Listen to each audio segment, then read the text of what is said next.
안녕하세요. 오늘도 서연살롱을 찾아주셔서 감사합니다. 두 아이를 키우고 있는 엄마예요. 혹시 민며느리라고 들어보셨나요? 교과서에서나 봤던 오래된 혼인 관습인데요.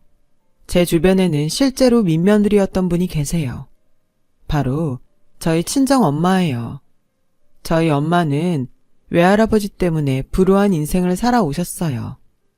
외할아버지는 만석군의 외아들로 태어났지만 일찍부터 노름에 빠져서 그 많던 전답 다 팔아먹고 결국 자신의 딸까지 누름빚에 민며느리로 보낸 비정한 분이시거든요. 엄마가 민며느리로 들어가게 된 건 16살 때였어요. 엄마의 유일한 바람막이던 외할머니가 돌아가신 지 한 달도 안 된 무렵이었죠. 외할아버지는 아직 엄마 잃은 슬픔도 가시지 않는 딸을 도박빚과 가름하는 조건으로 내놓으셨어요.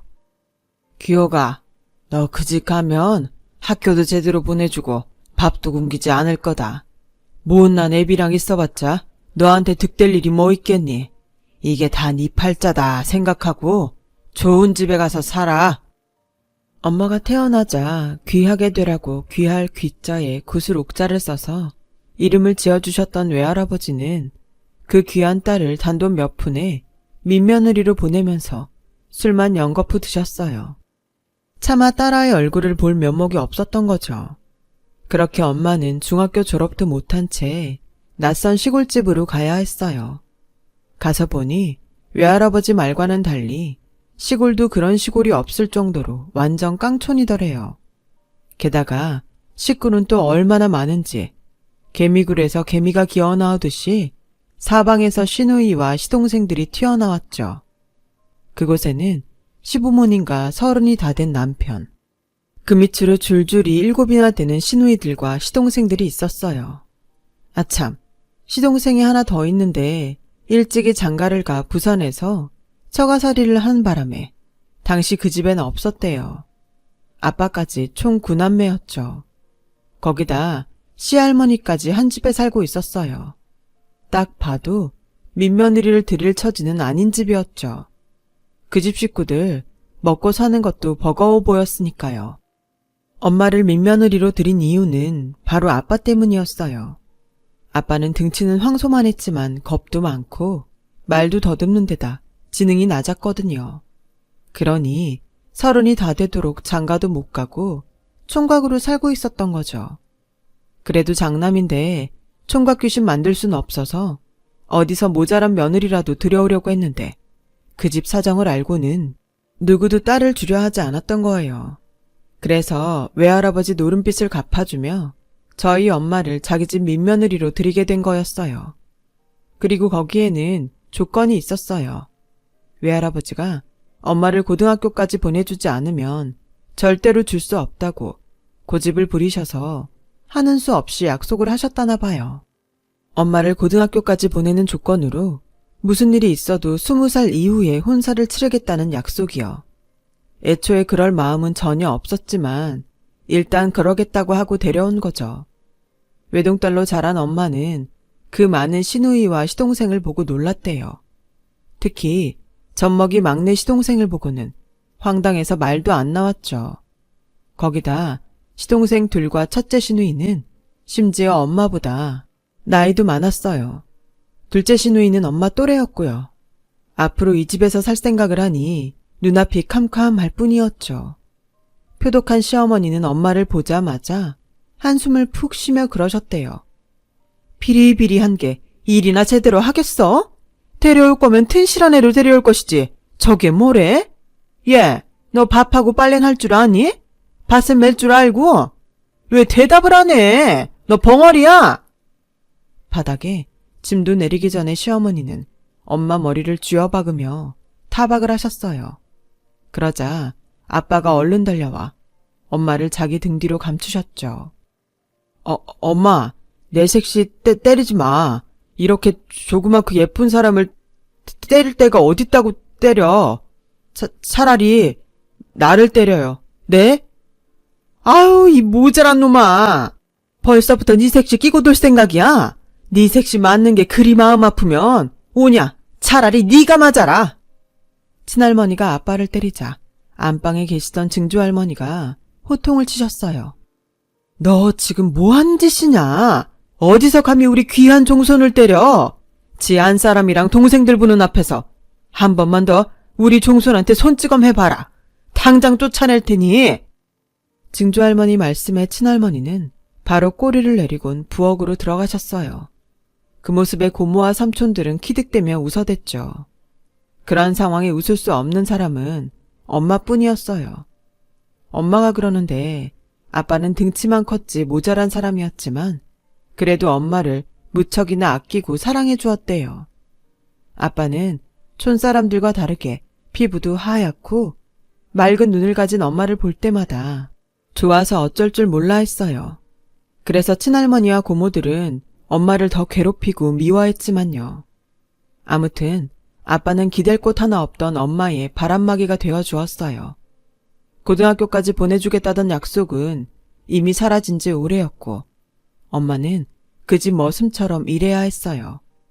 집안 살림부터 농사일은 물론 어린 시누이와 시동생 뒤치다거리까지 도맡아 해야 했죠. 그나마 주변 눈을 의식해서 그런지 아직 솜털이 가시지 않은 엄마와 노총각이던 아빠의 결혼은 엄마가 자랄 때까지 미뤄주었어요. 그럴 수밖에 없었던 게 저희 엄마가 나이에 비해 체격도 작고 성장 발육이 늦어서 생리도 늦게 한 데다 나이보다 2살은 어리게 보였거든요. 그러니 결혼을 미룰 수밖에요. 아빠는 엄마를 볼 때마다 우리 셋이 언제 커서 시집 오냐며 웃곤 했대요. 그땐 그 말이 그렇게 듣기 싫었는데 지나고 보니 어린 신부가 자라기만을 기다려야 했던 아빠 인생도 참 불쌍하다는 생각이 들더래요. 결혼은 안 했지만 며느리로 들여놓곤 죽어라 일만 시켰지 뭐 하나 해주는 것도 없었지만 엄마는 시댁 식구들한테 정성을 다했어요. 부모도 살기 힘들다고 버리는데 그래도 먹여주고 입혀주긴 했으니까요. 다만 한 가지 아쉬운 게 있다면 학교를 다닐 수 없다는 거였죠. 민며느리로 오기 전까지 다녔던 국민학교에선 1등을 놓친 적이 단 한 번도 없을 정도로 엄마는 공부를 잘했거든요. 그래서 큰 고모가 썼던 중학교 교과서를 보며 혼자 독학을 했대요. 하루 일과를 끝내고 나면 온몸이 으스러질 것처럼 고되긴 했지만 그래도 아궁이 앞에 앉아 공부를 하는 그 시간이 그렇게 좋았답니다. 그렇게 몇 년이 흐른 어느 날 생각지도 못한 일이 벌어졌어요. 하루는 삼촌이 수학 숙제를 하고 있었는데 엄마가 슬쩍 봤더니 하나도 못 맞추고 다 틀렸더래요. 그래서 보다 못한 엄마가 삼촌한테 그 문제 푸는 방법을 설명해줬죠. 그 모습을 할아버지께서 보신 거예요. 국민학교도 졸업 못한 며느리가 중학생 시동생 공부를 가르치니 신기하셨나 봐요. 그래서 어떻게 그걸 다 푸냐고 물었죠. 엄마가 시누이가 쓰던 교과서를 보고 혼자 공부했다고 말했더니 할아버지께서 눈을 번쩍 뜨시더래요. 그제야 왜 외할아버지가 엄마를 학교에 보내달라고 그렇게 부탁했는지 알 수 있었던 거죠. 아버님, 집에서 살림하고 밭일하는 것도 중요하지만 공부해서 취직을 하면 밭일하는 것보다 훨씬 더 많은 돈을 벌 수 있어요. 공부만 시켜주시면 열심히 공부해서 집안에 보탬이 되는 사람이 될게요. 저 자신 있어요. 그러니까 저 학교 좀 보내주세요. 엄마의 간절한 부탁에 할아버지는 잠시 생각에 잠기셨어요. 그리고는 결단을 내리셨죠. 엄마를 학교에 보내기로 말이에요. 들썽부른 나무는 떡잎부터 알아본다고 엄마는 돈 들여 가르치면 제값을 할 수 있을 거라고 보셨던 거예요. 하지만 할머니 생각은 달랐죠. 사내도 아니고 기집애를 뭐하러 학교에 보내요. 내 새끼도 아니고 남의 새끼를. 난 반대해요. 그리고 쟤를 학교에 보내면 우리 막내는 누가 봐요? 당신도 나도 밭일이다 뭐다 바쁜데. 암튼 난 절대 쟤 학교 못 보내니까 그런 줄이나 아세요. 어머니, 학교만 보내주시면 저 정말 지금보다도 훨씬 더 열심히 일할게요. 그러니까 저 좀 학교에 보내주세요. 도련님을 등에 업고서라도 학교에 다닐게요. 제발 부탁드려요. 그래? 그럼 어디 그래 봐라. 애를 업고 학교에 다니든 머리에 쥐고 다니든 한번 해보라고. 대신 학교 핑계로 집안일 소홀하면 너 그날로 이 집에서 쫓겨날 줄 알아. 그렇게 엄마는 다시 학교에 다니게 되었어요. 5학년 때 학교를 그만뒀지만 월반이 가능한 실력이라 바로 6학년 수업을 받을 수 있었어요. 하지만 약속대로 막내 삼촌을 돌봐야 했기에 등에 시동생을 업은 채 수업에 들어가야 했죠. 지금 같으면 말도 안 되는 일이지만 당시 시골엔 그런 일들이 비일비재했어요. 일손 없다고 학교 안 보내고 아이들을 반일시키던 시절이었으니까요. 수업 중에 막내 삼촌이 울면 엄마는 자리에서 일어나 교실 뒤편으로 나갔어요. 시동생을 등에 업고 어르고 달래며 서서 수업을 들어야 했죠. 집에 돌아와서는 평소대로 집안일을 해야 했고요. 공부하라고 누가 등 떠미는 것도 아닌데도 엄마는 죽기 살기로 공부를 했고 그렇게 중학교를 거쳐 고등학교까지 졸업을 했어요. 그 과정이 쉽지는 않았죠. 중학교에 들어가면서부터는 막내 삼촌을 데리고 학교에 갈 수가 없어서 학업을 그만둘 처지에 놓였거든요.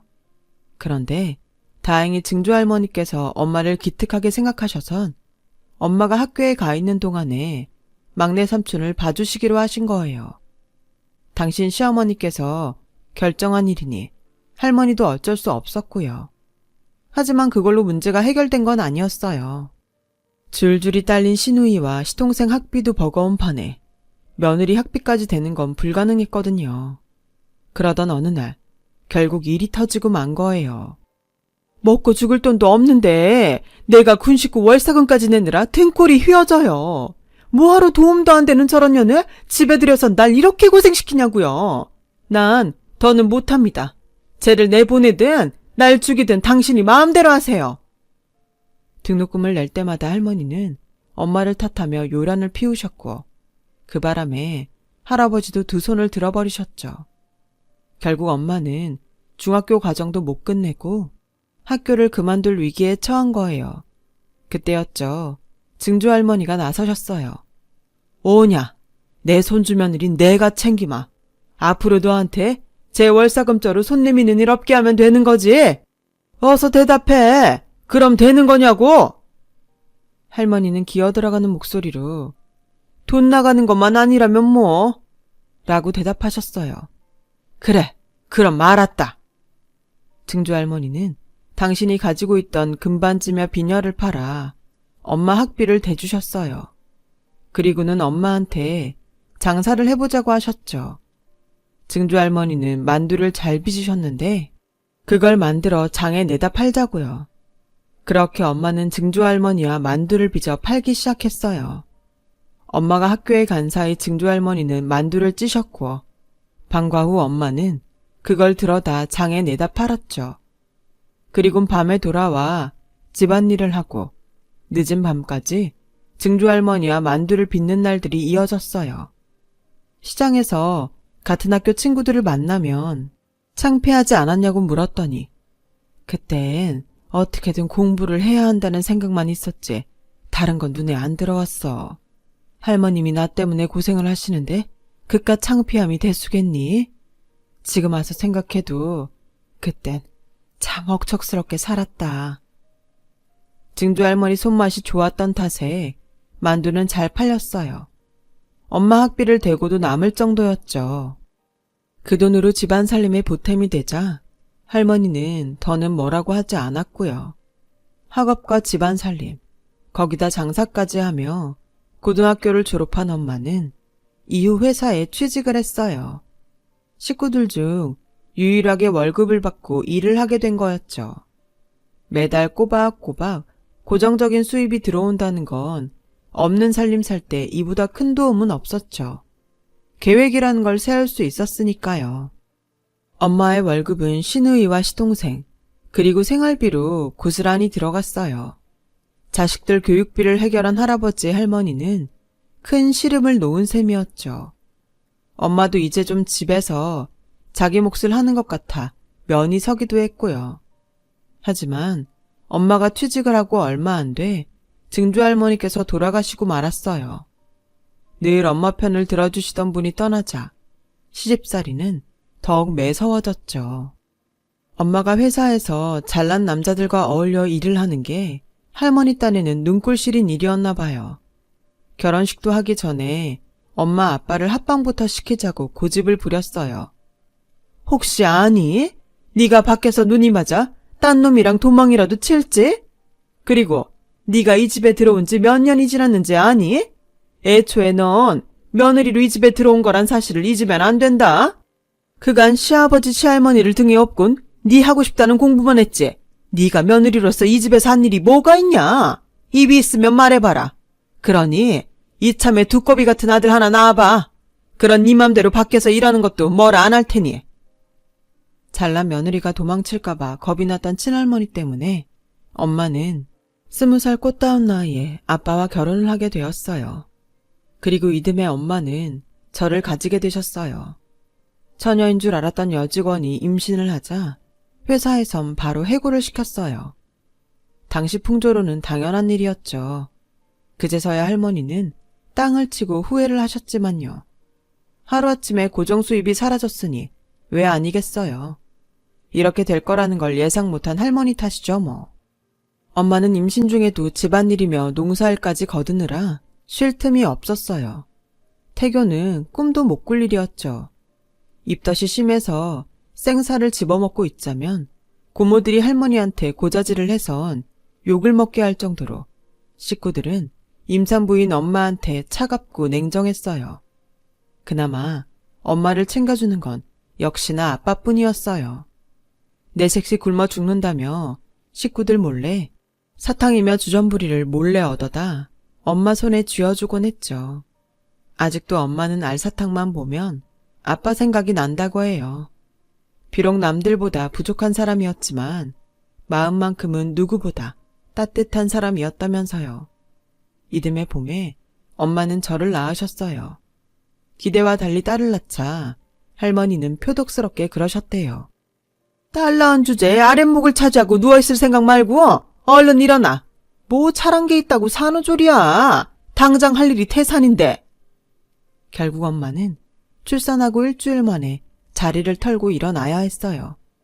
끼니 때마다 심통맞은 시누이가 차려주는 밥상을 받느니 차라리 내 몸이 힘들더라도 내 손으로 차려 먹는 게 낫겠다 싶었던 거죠. 거기다 시어머니 닭달에 못 이긴 것도 한몫했고요. 식구들은 딸 낳은 엄마를 냉대했지만 아빠만큼은 달랐어요. 밭에 일하러 나갔다가도 저를 보러 수시로 집에 들락거릴 정도였죠. 바쁜 엄마를 대신해 저를 씻기고 기저귀도 갈아주었고요. 아내와 자식 사랑만큼은 세상 누구보다 큰 분이셨죠. 시간은 흘러 제 첫 돌이 다가오고 있었어요. 엄마는 첫 아기 돌이니만큼 돌상은 못 차려줘도 떡이라도 해서 주변에 돌려야겠다는 생각에 광에서 쌀을 찾고 있었는데 그걸 본 고모가 고자질하는 바람에 할머니가 밭에서 허둥지둥 달려왔지 뭐예요. 돈이 썩어 나간다니? 아들도 아니고 고작 딸 하나 낳아놓고 뭐? 동네에 떡을 돌려? 아이고 기가 차서 말도 안 나온다. 그럴 돈이 있으면 네 시애미 빤스라도 한 장 사와봐라. 애 핑계로 밭일도 시애미한테 맡기는 년이 어디서 애미 노릇은 하려고 들어? 한 번만 더 쓸데없는 짓 하면 그땐 정말 가만 안 둘 줄 알아. 알았어? 결국 시어머니 등살에 첫 아이 돌떡도 안 치지 못한 엄마는 눈물을 훔쳤어요. 그 모습을 본 아빠는 엄마를 달랠 뿐이었죠. 이때까지만 해도 이 일이 비극이 되어 돌아올 줄은 아무도 몰랐어요. 다음 날 아침상을 물리고 밭에 나갔던 아빠가 점심때가 됐는데도 집에 돌아오지 않았어요. 엄마는 저를 업고 아빠를 찾으러 밭으로 나갔죠. 하지만 아빠는 어디에도 보이지 않았어요. 그때였죠. 이장님이 저희 엄마를 부르며 달려오셨어요. 그 집에 큰일이 났다며 얼른 읍내로 나가보라고 하셨어요. 그렇게 저를 업은 채 읍내로 나간 엄마는 그곳에서 아빠의 사망 소식을 전해 들었어요. 뺑소니 차량에 치여 그렇게 된 거였죠. 그런데 그 다음 말이 엄마를 무너지게 만들었어요. 숨이 끊어지는 순간까지 아빠가 손에 들고 있던 봉지 안에 수수 팥떡이 들어있었다는 거예요. 그 말에 엄마는 주저앉았어요. 지난밤 자식 돌떡도 하나 못 해주냐고 아빠를 타박했던 게 떠올랐거든요. 그 말만 하지 않았더라면 남편이 죽진 않았을 거라는 생각에 엄마는 가슴을 치며 통곡했어요. 뒤늦게 달려온 식구들과 할머니는 아빠가 떡을 사러 나왔다가 병고를 당했다는 사실에 모든 죄를 엄마한테 덮어 씌웠어요. 이년아, 네가 기어이 내 아들을 잡아먹었구나. 네 새끼 돌떡 먹인다고 생떼 같은 내 아들을 잡아? 죽어라 이년아. 너 죽고 내 새끼 살려내라 이년아. 할머니는 하도 울어 정신이 반쯤 나간 저희 엄마의 머리채를 끄들어 잡으며 악다구니를 써댔어요.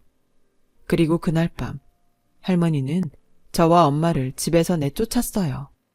하루아침에 남편을 잃고 맨몸으로 시집에서 쫓겨난 엄마는 차라리 죽자 하는 마음에 버스를 타고 바닷가까지 찾아갔지만 그 와중에도 배고프다고 우는 저를 보곤 그럴 수 없었대요.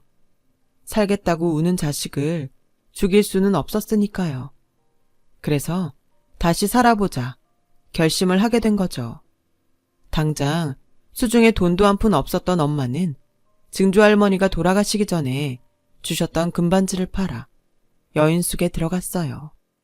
하지만 그 돈으로는 며칠밖에는 지낼 수가 없었죠. 그래서 어린 저를 업고 일자리를 찾아 나섰지만 젖먹이 아이를 데리고 일할 곳은 없었고요. 그러던 차에 우연히 밥 먹으러 들어간 국밥집 할머니 도움으로 가게 안채에 딸린 할머니 방에서 함께 지내게 되었고 그곳에서 엄마는 증조 할머니께 배웠던 만두를 빚어 팔게 되었어요. 오래전 엄마의 학비를 마련해 주었던 그 만두는 또다시 엄마와 저를 살 수 있게 만들어 주었죠. 입소문이 나서 먼 곳에서부터 만두를 사러 오는 손님이 생길 정도였으니까요. 몇 년 뒤 연세가 많으셨던 국밥집 할머니는 그 가게를 저희 엄마한테 파시곤 자식들 집으로 가셨어요. 이후 엄마와 저는 그곳에서 20년 가까이 터를 잡고 살았어요. 그러다 서울로 올라온 건 제가 대학에 들어가던 해였어요. 저 혼자 서울로 보내기 싫었던 엄마는 서울에 가게를 열었거든요. 담백한 평양식 만두는 서울 사람들 입맛에도 맞았는지 가게를 연 지 얼마 안 됐는데도 손님이 끊이질 않았죠. 제가 대학을 졸업할 즈음에는 가게도 넓히고 직원도 더 뽑아야 할 정도로 엄마의 만두가게는 번창했어요. 그러다 인터넷이 보편화되면서 미식 동호회 사람들 사이에서 입소문이 퍼졌고 저희 가게는 TV에도 종종 소개되곤 했어요. 한때 돈 한 푼 없이 시댁에서 쫓겨났던 엄마의 성공 덕에 저는 어려운 IMF 시절에도 해외 유학도 다녀올 수 있었고 취업까지 큰 어려움 없이 할 수 있었어요. 취업 후에는 휴가 때마다 엄마와 함께 해외여행도 심심찮게 다닐 수 있었고요.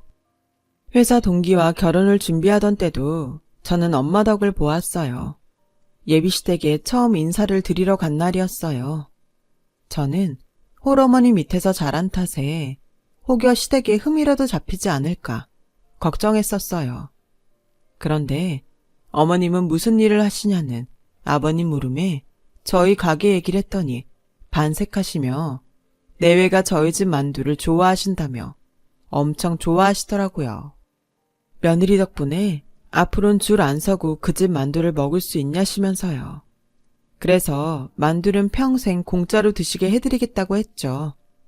만두집 사장 엄마를 둔 덕에 결혼도 무리 없이 진행할 수 있었고 친정엄마 도움으로 결혼 후에도 돈 걱정 없이 두 아이의 엄마로 행복하게 살 수 있었어요. 그런데 엄마 가게가 유명세를 타자 돈 냄새를 맡은 친가 식구들이 가게로 찾아왔지 뭐예요. 아빠 형제라고 하는 사람들이 우르르 엄마 가게로 몰려와선 다짜고짜 돈을 내놓으라고 생떼를 쓰는데 정말 말이 안 통하는 사람들이더라고요. 특히 난생 처음 보는 고모란 사람은 마치 저희 엄마가 자기 집에 시집와 먹튀를 한 것처럼 떠들어댔어요. 솔직히 우리 아빠 아니었으면 언니가 고등학교까지 공부할 수 있었겠어요? 언니 공부시키느라 전요. 고등학교도 못 가고 공장에 취직했다고요. 딸 자식도 못 보낸 고등학교까지 보내줬으면 인간된 도리로 보상은 해줘야 하는 거 아니냐고요. 누나 말이 맞아요. 형수님 때문에 큰형 죽고 그 충격에 아버지까지 일찍 세상을 떠나시는 바람에 막내인 저는 학교도 제대로 못 다니고 남의 집 품팔이하고 살았어요. 형수가 이 만두집 사장이란 소리를 들었을 때 그래도 인간이라면 나한테 분점 하나쯤은 차려주겠구나 했다고요. 그래야 사람 된 놀이 아닙니까? 분점 안 차려주면 나 인터넷에 형수가 어떤 인간인지 낱낱이 적어서 가게 망하게 만들 테니까 알아서 하세요. 시누이와 시동생이 침을 튀겨가며 떠들어대는 소리를 조용히 듣고 있던 엄마는 입을 열었어요. 행순아, 너 세월이 흘렀다고 없는 일 지어내면 안 되는 거야. 아버님이 나 공부시키느라 너 고등학교 못 보냈다고? 너 성적이 안 돼서 고등학교 떨어진 거 동네 사람들이 다 알아. 네가 공부 안 해서 그런 걸 왜 내 탓을 하는 거니? 그리고 나 시장에서 만두 팔아서 그 돈으로 학교 다녔어. 넌 공장에 취직한다는 핑계로 서울 가선 취직은커녕 남자 만나 동거하고 살았잖아. 툭하면 나한테 돈 붙여달라고 했던 거 기억 안 나니? 나 고등학교 졸업하고 취직해 돈 벌 때도 시부모님 몰래 너한테 돈 붙여주고 살았어. 네 인생 네가 그렇게 망쳐놓고 누구한테 화풀이니? 세월 흘렀다고 넌 잊고 사는 모양인데 그런다고 네가 인생 막 살았던 게 없던 일이 되는 건 아니야. 지금이라도 내가 네 신랑 찾아가 너 살아온 일 털어놓으면 모르긴 해도 너 이혼감이야. 그리고 막내야, 내가 너 어버 키웠어. 네 똥기저귀 갈아가며 내 손으로 키웠다고. 그런데 널 키워준 사람한테 뭘 어쩌겠다고? 큰형 죽고 너희 집 망했다 그러는데 아니, 니네 집구석은 애초에 썩어 빠진 집구석이었어. 그 많은 자식들이 부모 등에 빨대만 꼽을 줄 알았지. 누구 하나 돈 벌어오는 자식 있었니? 다들 핑계대며 돈 갖다 쓰기 바빴지. 그 집에서 날 사람 취급해줬던 건 니들이 아니라 할머니랑 내 남편뿐이었어. 그러니까 돈이든 분점이든 요구할 수 있는 사람은 그 두 사람뿐이라고.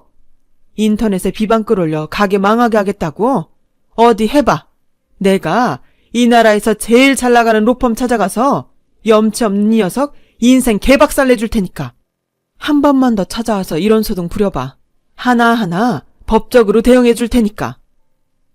단호한 엄마의 태도에 아빠 형제들은 다들 돌아갔어요. 하지만 돈 앞에 창피함은 순간인 건지 몇몇 아빠 형제들은 엄마한테 소송을 걸었더라고요. 결국 엄마는 로펌을 찾아가 변호사를 선임했고 제대로 법정 싸움을 하기도 전에 판사가 소송을 기각해버렸어요.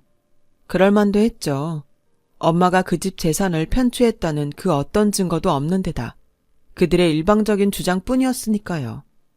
그런데도 정신을 못 차리고 인터넷에 엄마 가게에 대한 비방글을 올려서 오히려 엄마가 그들을 상대로 소송을 걸게 되었죠. 그 바람에 비방글을 올렸던 삼촌은 벌금형에 처해졌고요. 상황이 그렇게 되자 가게에 찾아와 울고불고 용서해달라고 빌더라고요. 당장 먹고 죽을 돈도 없다나요? 그럼 그 돈만큼 가게에 나와 일해. 홀 청소도 하고 잔반 정리도 하고 돈값 제대로 하라고. 그렇게 일해보고도 여전히 만두가게 해보고 싶다면 너 일하는 거 봐서 분점 내는 건 생각해 볼 테니까. 대신 가게 차릴 돈은 네가 일해서 모아. 알겠니? 막내 삼촌은 그날부터 가게에 나와 일을 하고 있어요. 얼마나 갈지는 모르지만 엄마 딴엔 당신이 키우다시피 한 시동생이 자식처럼 느껴지나 봐요. 그래서 내심 삼촌이 열심히 일해서 분점 차려 나가길 바라는 눈치더라고요. 저라면 국물도 없는데 말이죠. 비록 아버지 도박빚에 팔려 민며느리로 가야 했던 한많은 인생을 그렇게 살았던 엄마를 보면서 저는 가끔 그런 생각을 해요. 성공은 환경이 만드는 게 아니라 자신의 의지로 만들어내는 거라고요. 그러니 오늘 하루도 열심히 살아내야겠다고 말이죠.